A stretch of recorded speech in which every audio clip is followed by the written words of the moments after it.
자, 김경래 최강시사 듣고 계십니다. 더 나은 미래를 위한 오늘의 정책을 고민하는 시간, 김기식의 정책 이야기, 식스센스 김기식 더 미래연구소 정책위원장. 지난주는 국회 사정 때문에 저희들이 안 불렀습니다. 오늘 오랜만에 뵙습니다. 안녕하세요. 예, 안녕하세요. 그간에 많은 일들이 있었습니다. 타다 얘기 좀 오늘 해볼게요. 타다. 네. 이게 결국은 뭐 타다 방지법이라고 해야 되나요? 뭐 이름을 뭐라고 붙여야 될지는 잘 모르겠는데 그게 국회에 지금 상임위 통과를 해버렸어요, 그죠? 네네. 그래가지고 지금 이재용 소카 대표 같은 경우는 굉장히 격앙된 반응을 보이기도 했고, 요 얘기를 좀 하려고 하는데 일단 지금 상황을 이재용 대표 같은 경우에는 야 이게 우리나라가 지금 혁신 좀 하려고 그러는데 뭐 다들 막냐 이건데 어떻게 봐야 됩니까 이게? 뭐 이게 타다 금지법이냐 타다의 제도화법이냐라고 하는 것 갖고 논쟁을 하는데요. 객관적으로 보면 이 법대로 통과되면 타다는 아마 사업을 접는다는 게 사실일 겁니다. 아마 타다의 사업 모델 자체는 더 이상 유효하지 못하기 때문에 사업을 못하게 되는 건 맞는 거죠. 그래요. 이재용 대표가 나 이 사업 접을래 이렇게 얘기한 게 과장은 아니라는 말씀이죠. 아마 실제로 지금도 매달 적자를 보면서 원래 스타트업이라는 게 처음에는 적자를 보다가 몇 년 뒤에 일정한 규모의 경제가 되면 이제 흑자로 돌아서면서 이제 투자를 받은 돈으로 버티다가 이제 나중에 상장하면서 이제 정상 기업이 되는 건데 지금 계속 그런 적자를 감수하면서 가기에는 지금 너무나 큰 리스크가 크니까 아마 사업을 실제로 접지 않을까 싶습니다. 이게 법적으로 지금 뭐 기소도 돼 있는 상태잖아요. 사실은 형사적으로 거의 기소까지 돼 있는 상황인데 이게 뭐 렌터카 콜택시 아니냐 결국은 뭐 그리고 이쪽에서는 뭐 혁신 사업이다 이렇게 얘기를 하는데 뭐 그 쟁점은 뭐 여러 번 얘기를 했지만 어떻게 봐야 될지 그거 한 번만 좀 정리하고 그래야지 뒷얘기가 나올 것 같아요. 예, 지금 이제 쟁점은 크게 세 가지죠. 하나는 타다와 같은 이런 모빌리티 산업을 하는 업자가 좀 이 기존의 구산업인 택시 산업의 구조조정 과정이 필요하니까 그것에 대한 사회적 기여금을 내달라 이거 하나하고 그다음에 새로운 플랫폼 운송 사업자 면허를 내주는데 그 면허 대수를 몇 대까지 해줄 거냐 이 문제가 하나 있고 세 번째가 이제 이게 사실은 타다 문제에서 핵심인데 렌터카 허용을 이용한 이 플랫폼 사업을 허용할 거냐면 이 세 가지가 지금 최대의 쟁점이죠. 네. 근데 지금 정부 입장은 이 못하겠다는 거 아니에요? 지금 그러니까 타다 쪽에서도 성의를 안 보였다.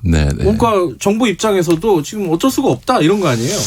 꼭 그렇지는 않고요. 그러니까 이 청취자들께서도 좀 쟁점을 좀 나눠서 들으시고 좀 생각을 정리하실 필요가 있는데 첫 번째 이제 기여금 문제와 관련해서는 이게 처음에 논란이 있다가 저도 좀 그런 중재를 냈었는데 이제 어쨌든 기여금을 낸다라고 하는 것에 대해서는 양측의 입장이 접근을 한 것 같고요. 다만 이제 기여금을 내는 방식에 있어서 지금 택시면에서 한 8천만 원 정도 하거든요. 그러면 이제 면허를 사게 하는 방식으로 가면 1,000대면 800억이고 10,000대면 8천억이잖아요. 이게 너무 큰 거죠. 그러니까 이제 국토부에서는 한 대당 월 40만 원씩 내라라고 하는 이제 이런 얘기를 하는 거고요. 근데 이제 이게 문제가 되는 거는 타다 정도만 돼도 아마 월 40만 원 정도 내는 거는 뭐 크게 어렵지 않을 텐데 이제 다른 작은 스타트업의 경우에는 이게 실제로 이용 횟수와 무관하게 대당 40만 원씩을 매월 내야 되면 1년이면은 한 500만 원 되는 거잖아요. 그러니까 이제 그런 고정 비용이 들어가는 것에 대한 부담이 있으니까 그래서 제가 생각하기에는 이 부분에 있어서 가장 적절한 중재안은 뉴욕이 그렇게 하고 있는데 그러니까 한 번 이용할 때마다 그러니까 소비자가 한 번 이용할 때마다 $1를 내게 합니다. 그런 것처럼 우리식으로 하면은 소비자 한 번 이용할 때마다 1,000원 정도를 내게 하는 건데요. 결과적으로는 같은 결과가 나옵니다. 예를 들어서 타다의 경우에 지금 현재 매출을 제가 확인해 보니까 월 한 5억 정도 내게 돼 있습니다. 그러니까 그러니까 겨우 국토부랑 맞춘 거하고 거의 비슷하거든요. 예, 예. 그러니까 그런 점에서는 충분히 양쪽이 접근할 수 있겠다. 다만 타다가처럼 이 모빌리티 쪽에서도 그래도 조금 큰 기업 말고 작은 스타트업들도 뭔가 도전해 볼 수 있도록 하기 위해서는 네. 이거를 이제 뭐 대당 뭐 몇천만 원이라든가 혹은 대당 몇십만 원 이런 거보다는 소비자가 이용한 횟수만큼 사실은 이제 비용이 들어가는 거니까 네. 예, 소비자 이용하는 횟수에 대해서 회당 1,000원씩 과금을 하는 방식이 더 적절하지 않나 이렇게 생각을 하는 거죠. 그러니까 그 사회적 기여금 요 부분은 해결의 여지가 아직도 좀 남아 있다 이렇게 저는 보시는 충분히 거예요. 해결할 수 있다. 좀 더 서로가 대화하면 충분히 해결할 수 있다고 봅니다. 완전히 끝났다 이제 타다는 이렇게 생각이 되기도 하는데 언뜻 보면요 지금 완전히 감정 싸움까지 가버려가지고. 저는 우리 사회가 네. 이 정도의 문제를 정책적으로 합리적으로 토론해서 해결하지 못한다면 21세기에 부끄러운 거죠. 저는 그래서 양쪽 모두가 진지한 대화를 예. 통해서 해법을 찾아야 된다고 생각합니다. 예를 들어서 지금 차량 운행 대수를 얼마까지 더 허용해 줄 거냐. 네. 새로운 플랫폼 사업자 면허를 몇 대를 허용해 줄 거냐인데 이것도 사실 뻔한 기준이 있습니다. 예를 들어서 지금 1년에 한 900대 정도의 택시 면허가 예. 감차되고 있는데 그걸 갖고 영업해라라고 네. 하면 타다를 포함해서 새로운 모빌리티 산업은 못하는 거죠. 이건 전 국토부가 잘못됐다고 생각합니다. 왜냐하면 보통 지금 타다가 월 한 30에서 50억 정도 적자가 나는데 이게 그래도 규모의 경제가 돼야만 흑자로 돌아서게 되는 거거든요. 그 기준선이 아마 한 3,000대에서 한 5,000대 정도 될 겁니다. 그러니까 네. 타다가 됐든 다른 모빌리티 스타트업이 됐든 적어도 구조적으로 이 흑자는 낼 수 있는 정도의 최저 대수까지는 확보하게 허용을 해줘야죠. 그러지 않으면 구조적으로 적자가 날 수밖에 없는 규모를 갖고 어떻게 사업을 하겠어요. 그러니까 저는 이 점도 최저한으로 그 소위 적자를 면할 수 있는 규모의 경제까지는 허용해 주되 그 이상 어떻게 그러면 더 늘려줄 건 어떻게 할 거냐. 그래서 저는 싸우지 말고 독립적인 위원회를 하나 만들어서 매년 혹은 2년마다 소위 평가를 해가지고 새로운 모빌리티 산업이 운행 대수가 5,000대를 넘어가면 10,000대를 넘어가면 실제로 지금 택시들에 어느 정도 영향을 미치는지를 확인해서 그거를 고려해 가면서 적정한 이 면허 대수를 허용해 주는 방식으로 그러니까 처음부터 정하지 말고 그렇다고 불신이 있으니까 택시업계나 타다나 국토부나 서로 불신이 있으니 제3자의 전문가들이 참여한 독립적인 위원회에서 네. 그 새로운 면허 대수를 결정하도록 하는 방식으로 저는 문제를 풀 수 있지 않냐라고 하는 거죠. 근데 그게 전제가 되려면은 지금 국회에서 지금 상임위 통과된 타다 금지법이라고 할까요? 요게 네네.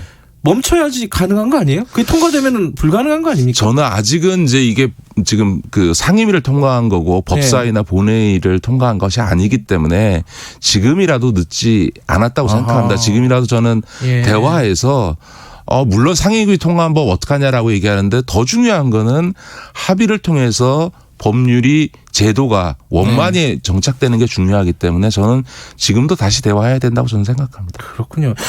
사실 근데 국회 지금 얼마 안 남았어요. 네네네. 총선까지 얼마 안 남았는데. 근데 그것 때문에 또 얘기가 나오고 있습니다.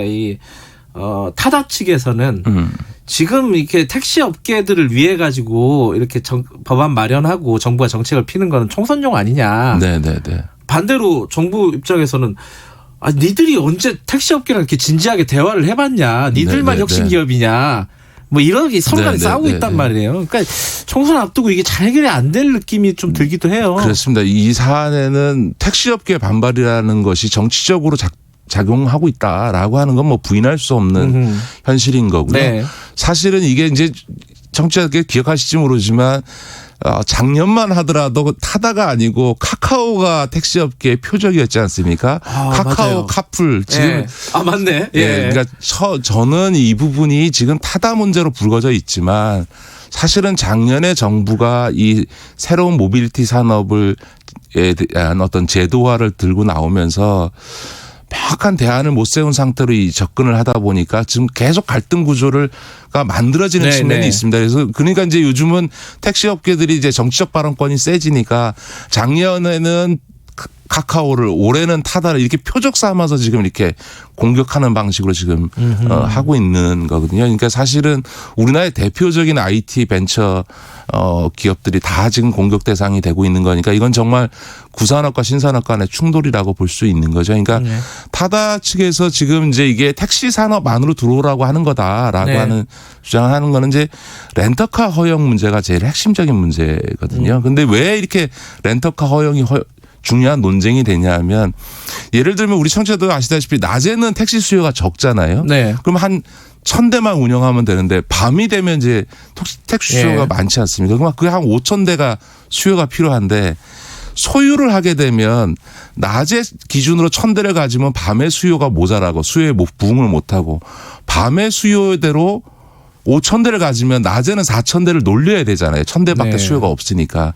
그러니까 지금 타다 모델이라는 건 뭐냐면 요즘은 렌트를 하루 단위가 아니라 시간 단위로 하거든요. 그러니까 그거를 AI에 기반해서 데이터를 계속 분석하고 축적해 가지고 지역에 따라서 시간대별로 소위 수요에 맞게 낮에는 1,000대 투입했다가 밤에는 5,000대 투입했다가 심야에는 또 2,000대 투입했다 이렇게 조절을 하겠다는 거거든요. 그러려면 차량을 소유하면 이런 조절이 안 되잖아요. 그냥 놀리든지 그냥 둬야 되는 거니까. 그러니까 렌트 방식을 통해서 이런 AI에 기반한 분석에 기초해서 공급과 수요를 조절하는 방식으로 비용을 줄이겠다. 그 대신에 타다 기사가 지금 시간당으로 하면 택시기사보다 월급이 많거든요. 똑같이 8시간 일했을 때 택시기사들이 받는 월급보다 많이 받을 수 있는 게 우리가 이렇게 비용을 줄였으니 그 비용으로 대신에 이 타다 기사들한테 더 월급을 많이 주겠다. 이게 자기들이 보기에는 상생 모델이라고 하는 거거든요.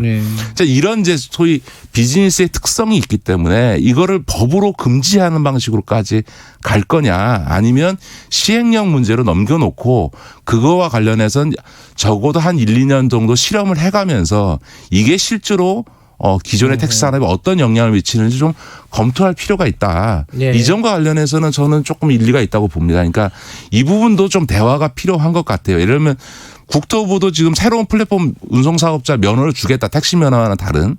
근데 렌트카는 안 된다. 그러니까 이제 한쪽에서는 이건 택시 면허하고 뭐가 다르냐 똑같은 거다라고 하는 거잖아요. 근데 이 부분에 대한 토론을 한 지가 지금 몇 달밖에 안 됐거든요. 그러니까 그런 점에서는 조금 더 이 부분에 대해서 좀 논의를 해볼 필요가 있다. 저는 그렇게 보는 거죠.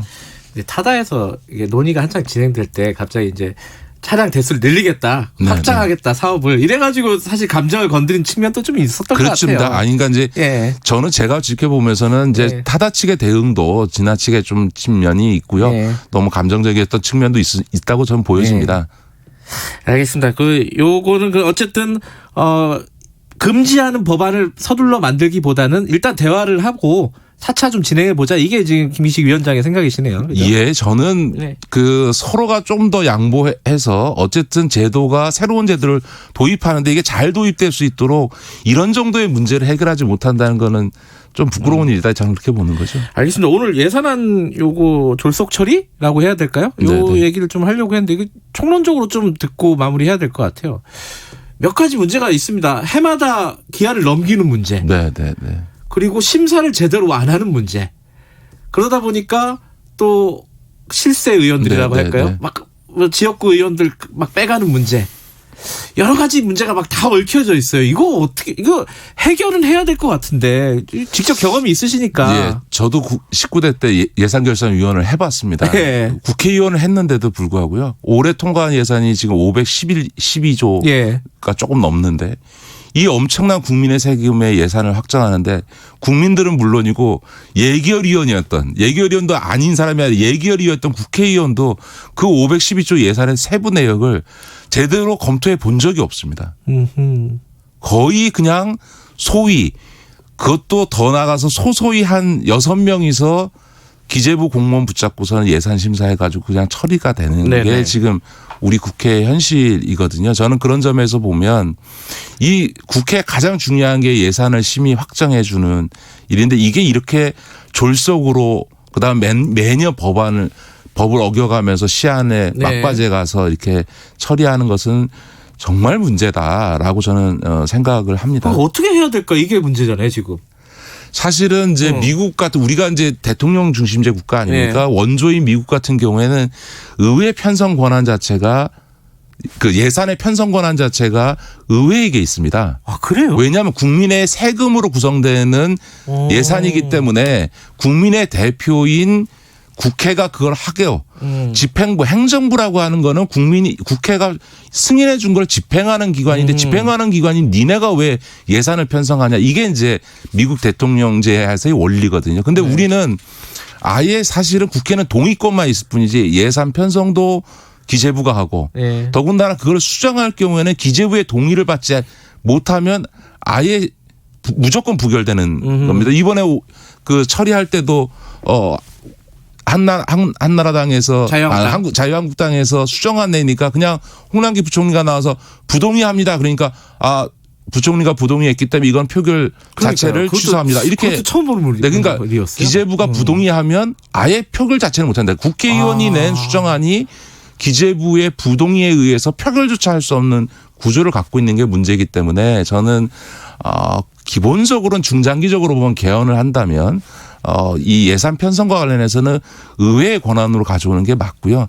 그 전이라도 이런 엄청난 예산을 정말 막바지 며칠에 걸쳐서 예산 심사하는 일이 막기 위해서는 예산결산특별위원회는 상임위원회 해서 상설로 예, 그렇죠. 결산도 돈 잘 썼는지 감사하는 것도 좀 제대로 하고 상반기에는 하반기로 넘어오면 6개월 내내 예산 심사를 해서 제대로 심사하는 구조로 만드는 게 맞는 거죠. 예전부터 나왔는데 왜 안 되는 거예요? 그게 궁금했어요. 일단 기재부가 굉장히 싫어하고요. 두 번째는 이제 의원들 안에서도 예결위가 상설화되게 되면 예결위라는 게 모든 상임위 예산을 다 보게 돼 있으니까 사실상 상원이 돼서 예결위에 못 들어가는 의원들은 우리는 다 바지저고리 된다라고 하는 심리들이 좀 있습니다. 그러다 보니까 예결위 상설화에 대해서 다 명분적으로는 동의하지만 막상 의원들의 상당 숫자도 그거 꼭 해야 되냐 이런 생각들이 좀 있는 거죠. 좀 얽혀 있는 문제군요. 네네. 이번 총선 때 이런 어떤 예산 문제 같은 경우도 이 각 당에서 좀 공약 좀 세웠으면 좋겠어요. 문제를 해결할 수 있는. 총선 좋은 게 그런 거잖아요. 그죠? 지금 말씀하신 것들 몇 가지 이제 아이디어들 말씀하신 부분들 그 부분들이 어떻게 좀 진행이 될지. 왜냐하면 다 문제의식은 갖고 있는 거니까요. 알겠습니다. 오늘 말씀은 여기까지 듣겠습니다. 고맙습니다. 네, 고맙습니다. 김기식 더 미래연구소 정책위원장님이었습니다. 이 시각 교통정보입니다. 어제 서울의